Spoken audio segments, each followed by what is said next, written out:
There is a turkey on my garage roof. If you can hear that, I am so sorry. Gata non bene.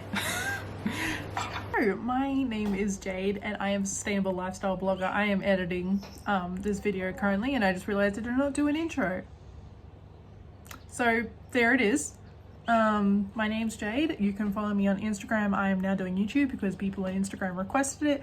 I'm sorry I have not posted in such a long time. I have been swamped with uni. Anyway, you guys have messaged me in the Instagram comments as well as my personal life have said to me I need to review the Botanica by Airwick with the WWF, the Rare Bloom project, and if it is actually good. And some of the things that I want to be looking for is, are they actually certified? Are they working alongside a particular organization here in Australia to help rare blooms here in Australia?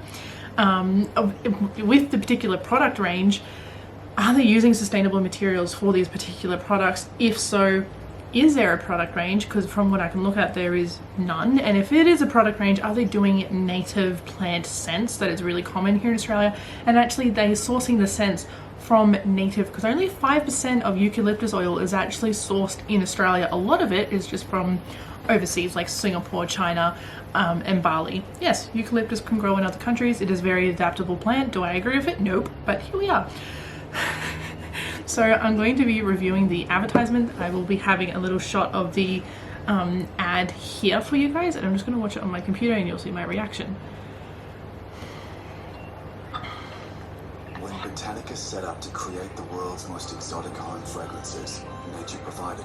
So with Australia's native wildflowers under threat, pushed closer to extinction by the devastating bushfires, the least we can do is give back. In partnership with WWF, we've created the Rare Bloom Project.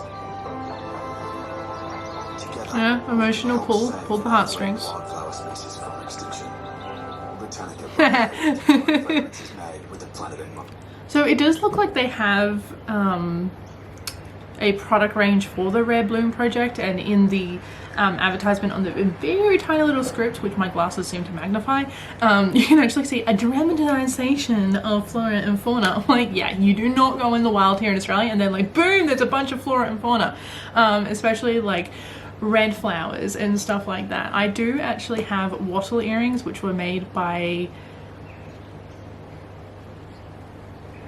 an artist on Instagram, and she creates really beautiful flora earrings, and if you want to check her out, I'll have her link in the bio as well. I'm not wearing them today because I just wasn't in the mood, but they are really beautiful, and I will put up an Instagram post where I am showing them from like 2 years ago, and I really love them, and I should have worn them for this video but I didn't. Oh well, here we are. So I'm looking at the website now and it looks like they are partnering with something seed project.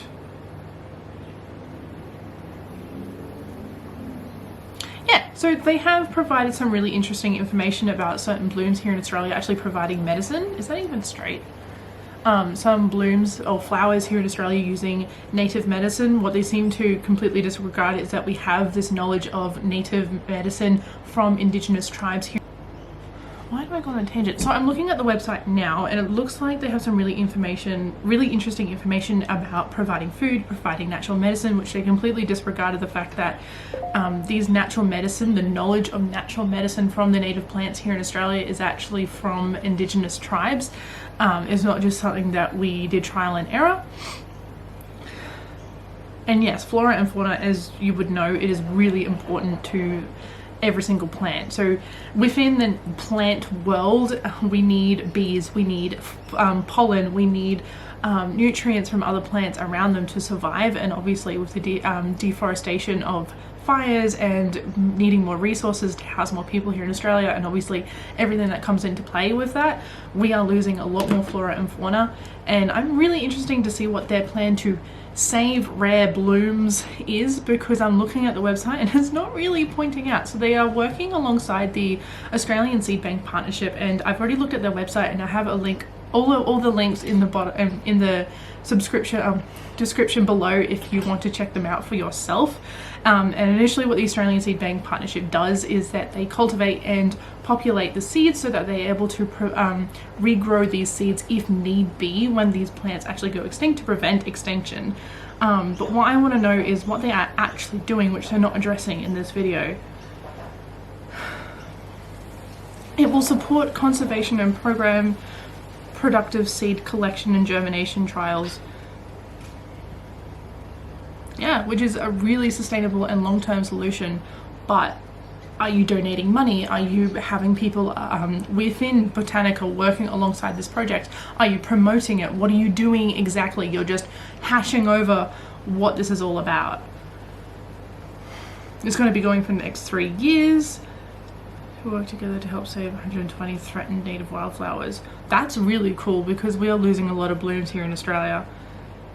Yes, we do have a net.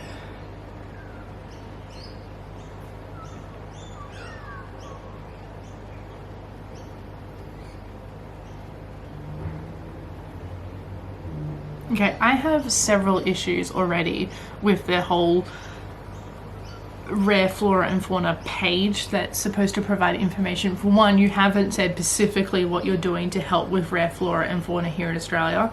And in that instance, are you donating money? Is the particular product range that is for this campaign or for this particular partnership, is it like 50% going to the organization?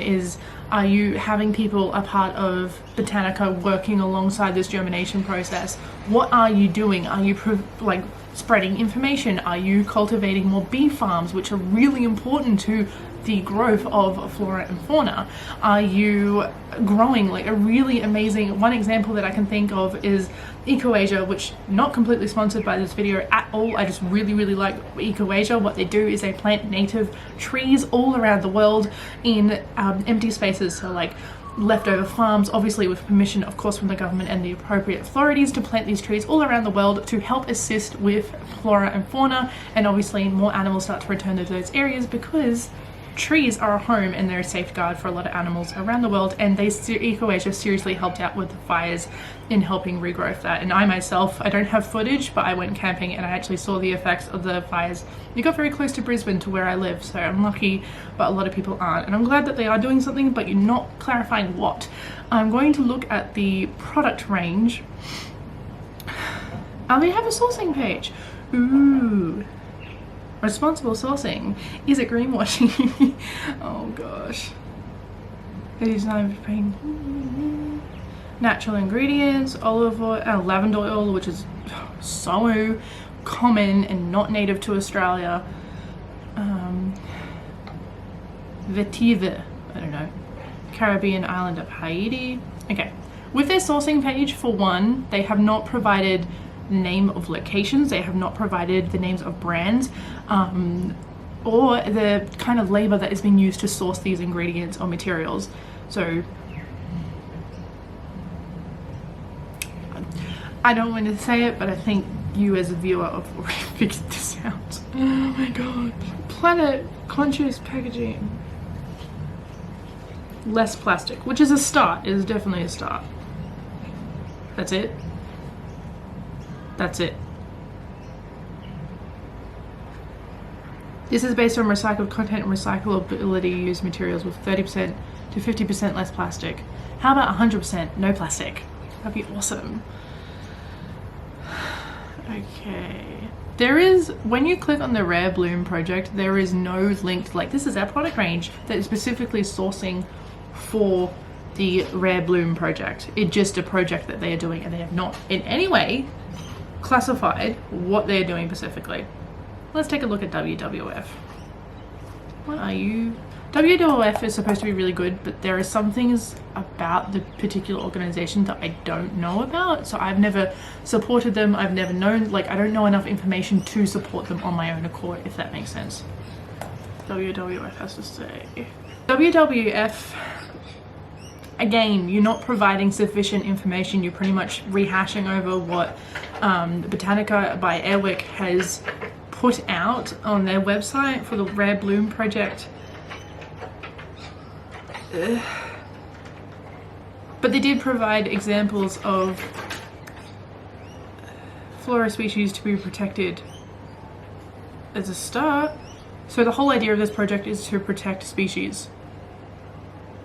provide more information about that, because as much as you can say this is a collaboration, this is what we're doing, this is a project to support this, but you're not saying what specifically you're doing to make a difference. You can make advertisements, you can do information portfolios, you can hold testimonies, you can hold rallies for environmental change, but you're not actually doing something physically.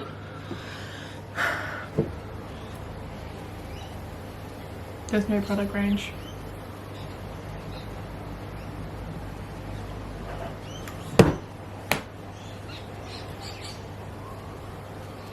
I'm going to say this is greenwashing. This is a joke. I don't want to say it's a joke, but it is greenwashing. I'm so sorry. It is greenwashing. How can anyone look at this particular advertisement like, yeah, they're doing great? Okay, here's my rundown of the issues that I have looked at, and this is my particular review of this project. They have not provided sufficient information as to what exactly they are doing. Have they got a product range to donate a certain amount of income to the... Okay, so here's my rundown of my review. One, they don't have a product range that is all sustainable and plastic free, which is what I would ideally like, but obviously not a lot of brands want to go plastic free or do not have the means to, or for whatever reason, whether it may be legalities or contracts with suppliers or whatever that may be. I would like to see Botanica go plastic free and actually providing more information about where they are sourcing their materials, where are they sourcing the scents, is it from native countries, is it in a sustainable way, is the labour free and sustainable, and are they earning a fair wage? Because you're not answering any of those questions, Botanica or WWF. And why aren't they having a product range that is dedicated to the Rare Bloom project in collaboration with the Australian Seed Partnership? They are not saying exactly what they are doing with the Australian Seed Bank. They're not saying specifically what they're doing with the Rare Seed Bank. They're not saying specifically what they are doing with the Australian Seed Bank Partnership, so therefore I just think this is a load of bollocks. There is not sufficient information, and this really bothers me. Stuff like this is like, you can do so many different things, but like, look what I'm doing, ooh, I'm good. You're not doing much. You're just spreading information about Rare Bloom, which is amazing because we need more information about this spread around and the importance of flora and fauna, but you're not providing, nor are you giving me anything here to make me believe that you're actually doing good. So Botanica, anyone who works for Botanica or WWF, provide more information, let me know what else you're doing. I will add all the links and the websites that I checked out in the comments and the description below. If you want to check out Ecoasia, it is free, it is downloadable, and it's a really amazing web search. It works just like Google, and it's also down in the comments below. If you want to check out Peeler, I will also have the comments below. My shirt and everything that I am wearing is vintage or secondhand, but if you want to check out Peeler, you can. I will have the link for them as well. And just before I go, nature once determined how the human race survived. Now the human race determines how nature survives. I hope you have a lovely day, guys. Bye. We can multi-like, no tomorrow. Ugh.